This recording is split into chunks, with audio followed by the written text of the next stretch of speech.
कृष्ण जी कहते हैं कि बहुत गिनाते रहे तुम औरों के गुण दोष, अपने अंदर झांक लो उड़ जाएंगे होश।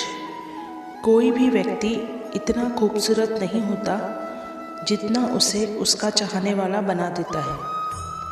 एक दिन तुम्हारे ही कर्म तुमसे मिलने आएंगे, बस उस दिन हैरान मत होना। जो व्यक्ति बुद्धि को छोड़कर भावनाओं में बह जाता है उसे हर कोई मूर्ख बना सकता है। जब अक्ल पर पर्दा पड़ता है तो सबसे पहले समझाने वाला ही बुरा लगता है। ज़्यादा देने वाला हमेशा से ठगा गया है, फिर चाहे प्रेम हो, साथ हो, समय हो या विश्वास। दूरियों में ही परखे जाते हैं रिश्ते, वरना आँखों के सामने तो सभी वफादार ही होते हैं। कृष्ण जी कहते हैं कि जीवन के प्रति जिस व्यक्ति के पास सबसे कम शिकायतें हैं वही सबसे अधिक खुश है। श्रेय मिले ना मिले, अपना सर्वश्रेष्ठ देना कभी बंद ना करें।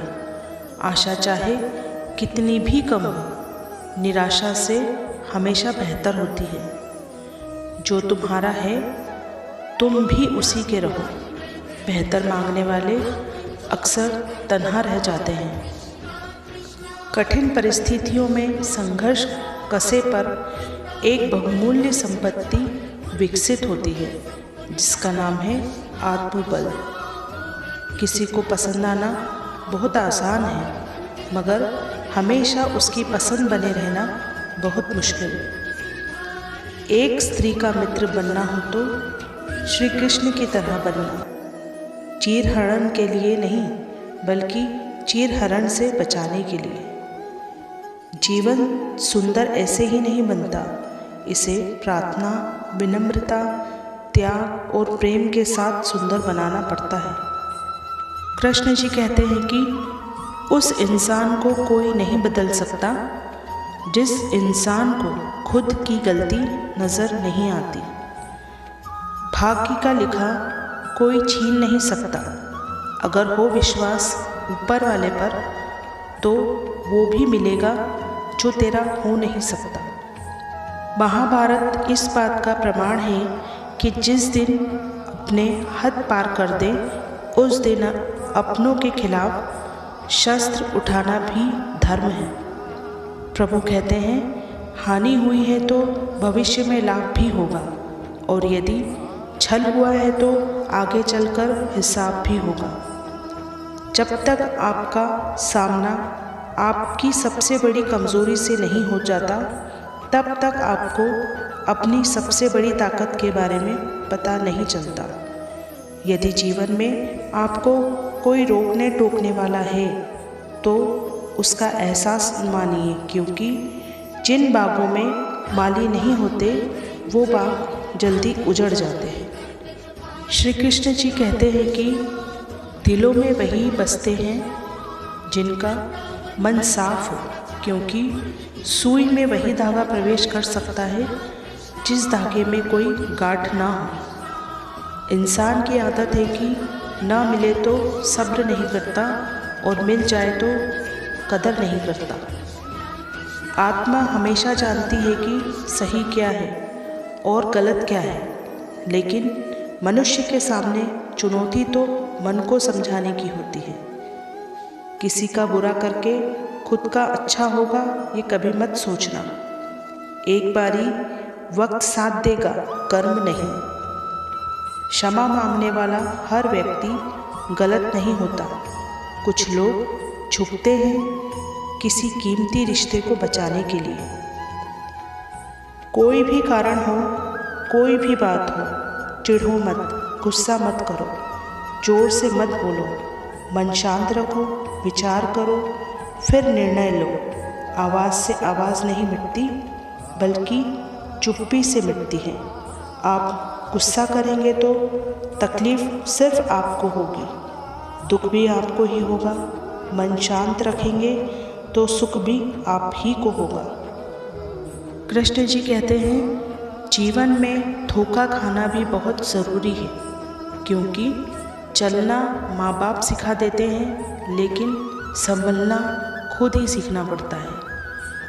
जीवन में किसी को रुलाकर हवन भी करवाओगे तो कोई फ़ायदा नहीं, और अगर रोज़ किसी एक आदमी को भी हंसा दिया तो आपको अगरबत्ती भी जलाने की ज़रूरत नहीं। दिव्य भक्ति की ऐसी व्यवस्था है जहाँ भक्त सभी इच्छाओं से मुक्त होकर यह शुभ इच्छा रखता है कि मुझे ईश्वर प्राप्त हो जाए, उसी से मुलाकात हो जाए। उसके हृदय से इस भावना से प्रार्थना निकलती है कि हे ईश्वर, मुझे अब तुम ही चाहिए, तुमसे कम कुछ नहीं चाहिए। जैसे माँ बच्चे को उलझाने के लिए नए नए खिलौने लाकर देती रहती है, बच्चा उन खिलौनों के मोह में कुछ समय तक माँ को भूल जाता है, मगर एक दिन बच्चा सभी खिलौनों को हटाकर माँ के लिए रोने लगता है।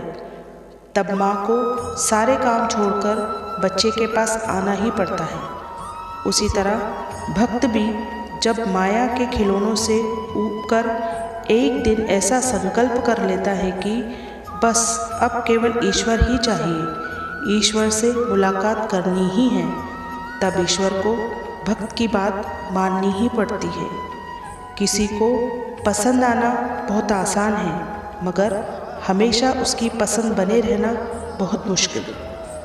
कृष्ण जी कहते हैं कि संबंध कभी भी बराबरी करने से नहीं पनपते हैं, उन्हें बनाए रखने के लिए किसी को बड़ा और किसी को छोटा होना ही पड़ता है। लोगों से बात करके मन हल्का हो जाता है। हमारी प्रॉब्लम सुनकर अगर उन्हें चिंता, निराशा, डर या दुख हुआ, उन्होंने हमारी या दूसरों की निंदा की, तो उनकी वाइब्रेशंस हमें भारी कर देगी। बात उनसे करें जो हर प्रॉब्लम में स्थिर रहे, सही सोचे, सबका नज़रिया समझे, हमें सिर्फ समाधान नहीं शक्ति भी मिले। बुद्धि सबके पास है, चालाकी करनी है या ईमानदारी, ये संस्कारों पर निर्भर करता है। विश्व की सभी आत्माएं सदा सुखी रहें, शांत रहें, पवित्र बने, निरोगी बने, निर्विकारी बने, निरहंकारी बने, सबके पाप खत्म हो जाएं, विकार खत्म हो जाएं, बंधन खत्म हो जाएं, रोग खत्म हो जाएं, परेशानियां खत्म हो जाएं, विघ्न बाधाएं समाप्त हो जाएं, सबको परमात्मा का ज्ञान प्राप्त हो जाए, सब परमात्मा की श्रीमत अनुसार जीवन यापन कर वर्षे के अधिकारी बन जाएं, सब नष्टों मोह बन जाएं, ऐसी मेरी सर्व के प्रति शुभकामनाएं हैं। कृष्ण जी कहते हैं कि इंसान के दुख के 5 कारण हैं। 5 चीज़ें ऐसी हैं जो हमारे दुख को सदा बढ़ाती रहती हैं। यदि यह कह दें कि ये ही 5 हमारे यहाँ के सभी दुखों के कारण हैं, तो यह गलत नहीं है। पहला कारण, ईश्वर के मंगलमय दान को अस्वीकार करने की आदत। जैसे माँ बच्चे के रोने की परवाह ना कर उसे स्नान कराती है, शरीर पर जमे हुए मैल को रगड़ रगड़ कर धोती है, उसके कपड़े बदलती है, मगर माँ बच्चे के रोने की परवाह कर उसे स्वच्छ रखना छोड़ दे तो बच्चा तो जीवित रह चुका। अज्ञानवश रोना तो बच्चे का स्वभाव है, माँ उस ओर दृष्टि नहीं करेगी, क्योंकि माँ अपने बच्चे से निश्चित प्रेम करती है। इसी तरह जीवन में हमें जो भी फल रूप में प्राप्त हो रहा है, उन सब के आगे पीछे मंगल में ईश्वर का मंगल विधान काम करता है।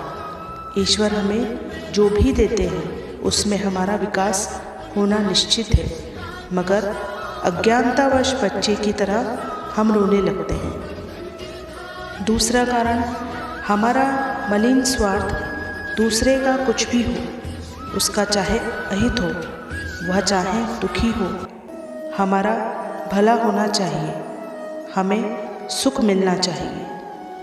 तीसरा कारण, पद पद पर भयभीत होना। क्या यह संभव है कि ईश्वर हमारी आवश्यक वस्तु हमसे छीन लें अथवा हमारी आवश्यक वस्तु हमें न दें। यहाँ का कोई सच्चा मित्र भी ऐसा नहीं करता। तब ईश्वर जो हमें निश्चित प्रेम करते हैं वह ऐसा क्यों करेंगे? मगर फिर भी हम हर पल भयभीत रहते हैं। चौथा कारण, हमारी मनमानी आदतें। हमें जो करना चाहिए वह हम करते नहीं और जो नहीं करना चाहिए वह करते रहते हैं। पांचवा कारण, हमारा अहंकार भाव। हम हर कर्म का कर्ता स्वयं को मानते हैं, जैसे यह मैंने किया, वह मैंने किया, हर पल मैं, मगर हकीकत कुछ और ही है। क्या आपने कभी सोचा है आपके हाथों में काम करने की शक्ति, पैरों में चलने की, आँखों में देखने की और मन में सोचने की शक्ति कहाँ से आती है? यह सब ईश्वर ने हमको प्रदान की है। कल अगर किसी कारण से यह शक्ति आपसे छिन गई तो फिर आप क्या करेंगे?